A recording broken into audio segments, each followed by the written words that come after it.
There is one more thing about this G20 summit that stood out very heavily to me, Mhm. and that is the African Union becoming a permanent member of G20.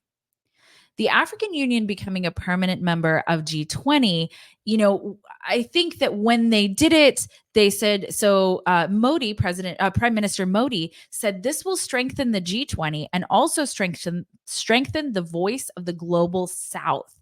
Okay, why is it interesting that the African Union has now been admitted as a permanent member when we are seeing such a heavy play by China and Russia in Africa?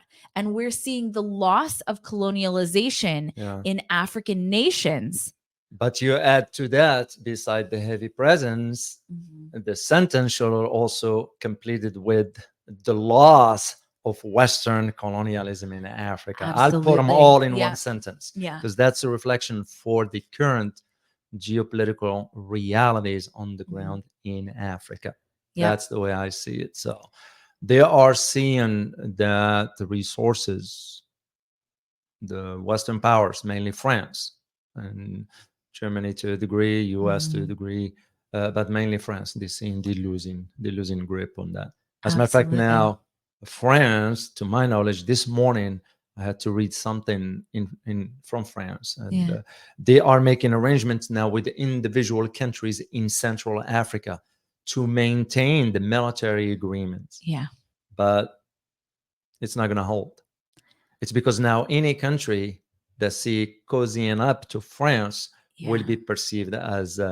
That's why I predict in a matter of time, Nigeria, not Niger, Yeah. Nigeria might end up experiencing something. There is already a conversation internally as to what its president Tinubu is doing. I believe that. I So, believe that.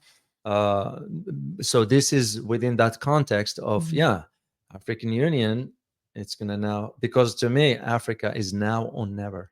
Yeah. This Oh, is a one. absolutely. It's now or never. Absolutely. You're absolutely right. And this is interesting timing. You always say this, David, nothing happens in a vacuum. No. So this is very interesting timing. So the African Union Commission head Mhm. Musa Faki Mahamat Yeah. wrote on X, which was once Twitter. I don't know. Twitter. I don't know if we can still call them tweets if Yeah. it's X now. But he said this membership for which we have long been advocating will provide a propitious framework for amplifying advocacy in favor of the continent and its effective contribution to meeting global challenges. So, why right now, if it has been so long advocated Yeah. for, why is right now the moment that they got admitted to the G20? Yeah. Well, it's because also India that hosted the summit was always saying to itself, I would like to become the voice of the global South. Well, Yeah. you can become the voice of global South when you still have internal ethnic tensions, major ones. Plus, economically, it's not going to work. So, and this is why I see personally, and this is my personal opinion, literally, if I am to sum it up as to what was G20 all about, it was nothing but a photo op, no more, no Yeah. less, because this MOU about the corridor and all, it's nothing but hypes.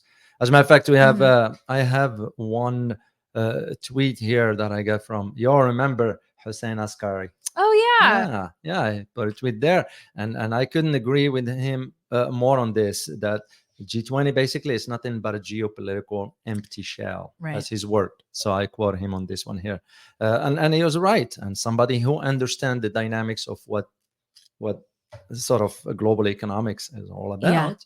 And so for G20 to all of a sudden consider Africa as a member, that's also the US's way behind the scenes telling India, hey, you do this.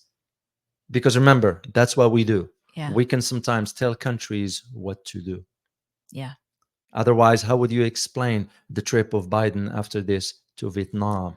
Right. Didn't go to Japan, didn't go something. We went to Vietnam because we wanted to ensure that Vietnam doesn't. Well, guess what? You know what? Yeah, But also, you know why he went there? Hmm. Is because within next, I think, 2 or 3 weeks, there will be a visit by presidency to Vietnam, to Hanoi. Yeah. So I mean, we're watching that competition in real time. We're watching it unfold in real time. And that's what geopolitics is all about. Yeah. It's understanding your next move. Right. Meaning not yours, but the enemy's, right, or the competitor, or whatever term you want to use. To me, to be a good geopolitical analyst, you anticipate where the movement's at. Yeah. But to anticipate the movements, you have to put the pieces together. Absolutely. That's why the big picture is all about. Well, and that's why we have a U.S. government course that you are teaching. Yeah. Our welcome call is today, guys, and it is the last day to get 20% off of it. David is teaching a government course live. Welcome call and Q&A is today, because if you don't understand how the U.S. government works, then you don't understand what is actually going on in the world, and you can't make the best decisions for yourself. And the good thing is, in a course we can talk. Yes, that brings me to the next thing. We have a Rumble, because sometimes it's very frustrating. We love you, YouTube. We love YouTube. We love being able to talk to you guys. We can reach a much larger platform here. But there's some things that YouTube just doesn't like it when people say things that, it doesn't really like. Truth matters. The truth matters, though. You're absolutely right. Yeah. So we have a Rumble where we can talk about those things, and we're live on Wednesdays, same time. Tomorrow, right? Tomorrow. Yeah. Yep. Okay. I hope you guys join us tomorrow. Yep. And it's rumble.com/c/geopolitics and conflict. Perfect.